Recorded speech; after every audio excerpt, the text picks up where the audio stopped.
will now be read a second time. I call the member for Blaxland. Thank you, Madam Deputy Speaker. This is controversial legislation, and I can understand why some people are very concerned about it.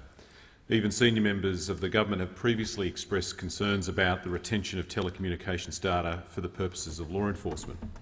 The minister who introduced this bill, Malcolm Turnbull, said in 2012 that I must record my very grave misgivings about the proposal. In 2013, he said that a data retention regime would have a, quote, chilling effect on free speech. The Deputy Leader of the Liberal Party, Julie Bishop, said in 2012 that, quote, the idea that the government should collect and retain the online records of all Australians for a period of 2 years, I think, is disturbing. It appears to go too far, and I would have to be persuaded that this is a reasonable request. And these concerns are not restricted to one side of politics. People in all political parties have concerns about the mandatory retention of telecommunications data. Legislation like this raises legitimate and serious privacy issues, and it's important that they are addressed. This is also complex. It's not easy to get your head around. We saw a compelling example of that last year when the Attorney-General couldn't explain to David Spears on Sky News what metadata was, or whether telecommunications companies would be forced to keep a record of the websites people visit. That's why, Madam Deputy Speaker, when the government introduced this legislation into the parliament just before Christmas, we said that it shouldn't be rushed through. It should be subject to a proper inquiry by the Parliamentary Joint Standing Committee on Intelligence and Security, and that's what has happened. And I've been privileged to be a member of that committee as part of its work. The work that this committee has done has made clear to me that this legislation in its current form, in its original form, is not good enough. The committee received more than 200 written submissions and held 3 days of public hearings. It also held a number of private hearings. And the weight of evidence that we received made very clear that the legislation in its current form puts too much power in the hands of the Attorney-General. It also doesn't sufficiently address legitimate concerns about privacy and the protection and security of the data that will be retained. And it also doesn't have the oversight powers and resources that are really needed here to make sure that the use or misuse of people's telecommunications data can be properly investigated. And that's why, as a committee, we recommended a lot of changes to this bill, 38 in all. And I'll go through some of those in a moment and why I think they are important. But first I just want to explain what is happening right now in Australia. Right now, telecommunications companies keep a lot of data about us, metadata. They don't all keep the same data, and they don't keep it all for the same period of time. Some data is held by companies for a couple of weeks. Some data is held for up to 7 years. And police and other law enforcement agencies access this data right now, and a lot of it. Last year, there were more than 500,000 applications by law enforcement to telecommunications companies to access metadata. It is part of most investigations. It doesn't always solve crimes, but it is an important investigation tool. For example, police turn up to a crime scene, there's a dead body. There are no witnesses. One of the first things that police will do is seek the phone records of the person who has died to see who were the last people they were speaking to. And sometimes it provides the evidence that is critical to a conviction. And we saw evidence of that in the case of the murder of Jill Maher in 2012. In that case, it was telecommunications data that led to the conviction of Adrian Bailey.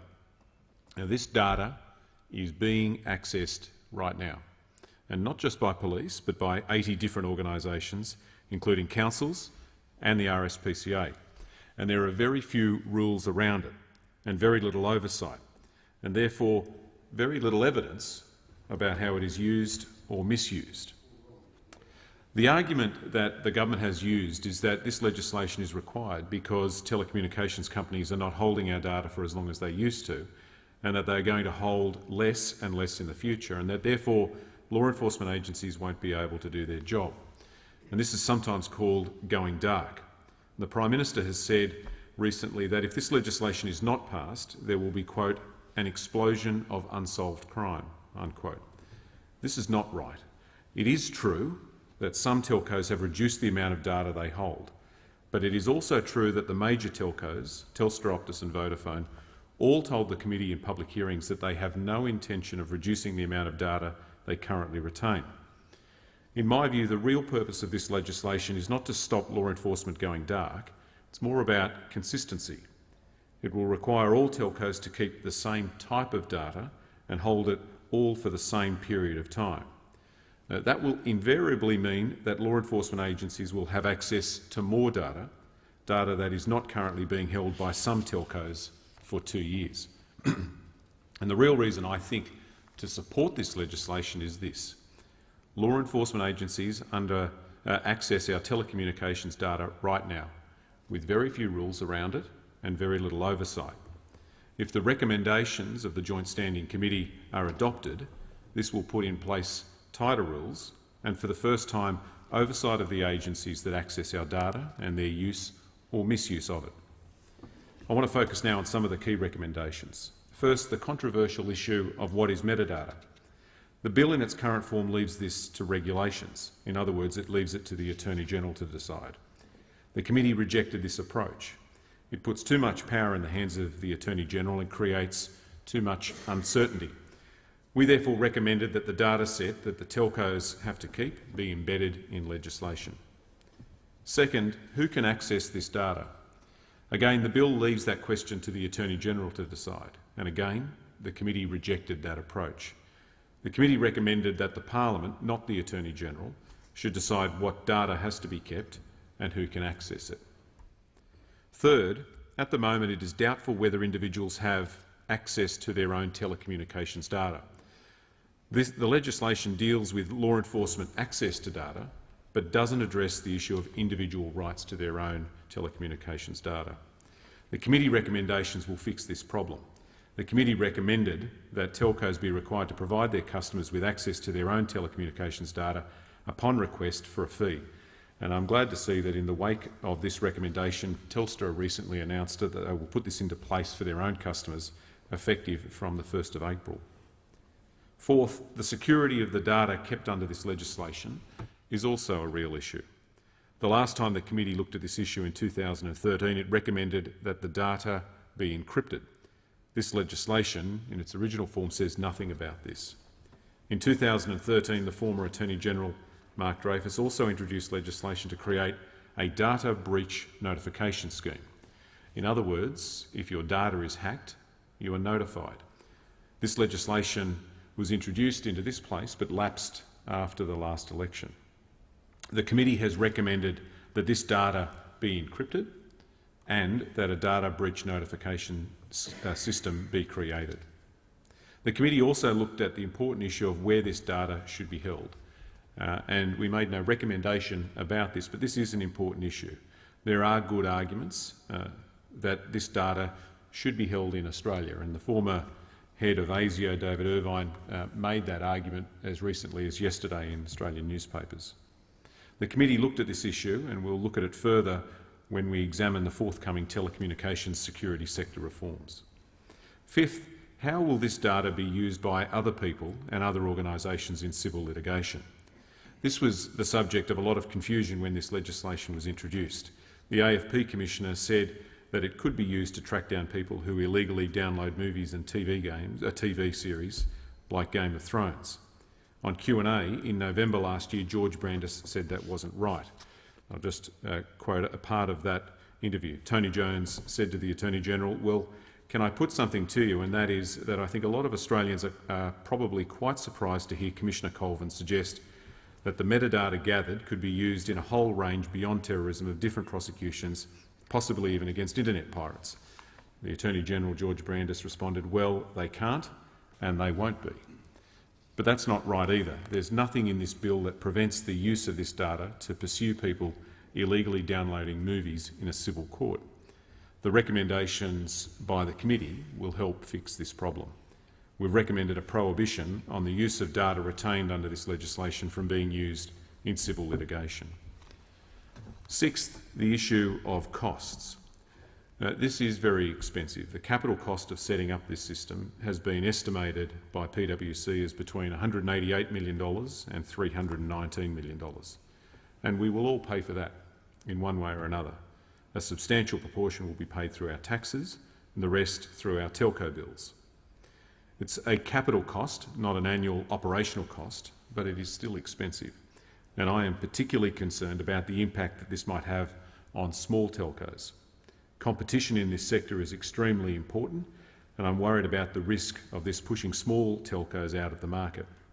The committee recommended that the government ensure that the funding they provide to telcos to set up this scheme is tailored in a way to particularly help small providers who may not have the capital budgets or the operating cash flow to implement this legislation without upfront assistance. And the government has committed to do this, and I thank them for it. It is important that this happens. Seventh, the sort of powers that law enforcement agencies already have access to our data should be subject to real oversight. As I said, at the moment, they are not. The original bill gets one thing right. It gives the Commonwealth Ombudsman oversight and investigative powers over the use or misuse of telecommunications data. And this includes full investigative powers, the power to compel officers to answer questions, and access to all records and premises. And this applies to federal and state law enforcement agencies. But what isn't done, and what we don't see in the original legislation, is the necessary resources that the Ombudsman needs to do this job. In evidence to the committee, the Ombudsman, Mr Colin Neave, said that he lacked the resources to do this and that he would need an additional 12 staff and $2.3 million in the first year and $1.65 million per annum thereafter. The committee in our report recommended that these resources be provided, and it is important that this happens. It also recommends, for the first time, real parliamentary oversight. At the moment, the Parliamentary Joint Standing Committee on Intelligence and Security is not allowed to examine operational matters. This will also now change. The committee will have the power to examine the use of this legislation by the AFP and ASIO, and this is important. It will give the Parliament for the first time the power to examine the operational activities of law enforcement and security agencies. This is the first step for this Parliament. It gives the Parliament the power to oversight the operational use or misuse of this legislation, but it's just a first step. The next step is to do what John Faulkner proposed in a private member's bill, a private senator's bill, last year, and that is to give the Parliamentary Joint Standing Committee on Intelligence and Security a general power to review the operational activities of our law enforcement and security agencies. This will give the Parliament the same sort of oversight powers that the US Congress and the UK Parliament has. There are a lot of other important recommendations, so I don't have time to mention them in this debate, but I do want to say something about the issue of press freedom and how this legislation should apply to journalists. This is an area where agreement wasn't reached in the committee. In my view, though, if law enforcement agencies want to get access to a journalist's telecommunications data to get their sources, they should have to get a warrant from a court. And there's a simple reason for this, Deputy Speaker. Journalists are different. The privacy of their sources is integral to the freedom of the press. It's why journalist shield laws exist. It's also important because sometimes it's journalists who are investigating law enforcement. The UK Parliament has recognised this, and 2 weeks ago it passed initial legislation that requires law enforcement agencies to get a warrant to access a journalist's metadata. I'm glad that the Prime Minister has finally backed down and agreed to amend this bill to require law enforcement agencies to get a warrant. The government now needs to work with us, the crossbench and Australian media organisations to get that amendment right. Deputy Speaker, let me go back to where I started.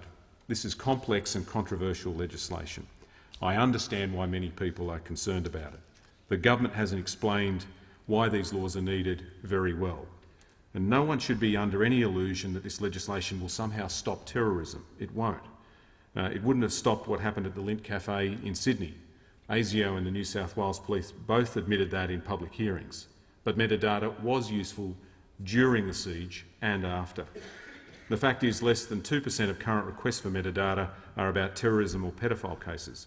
The rest are about a whole range of other criminal offences, big and small. But remember this, 500,000 applications a year.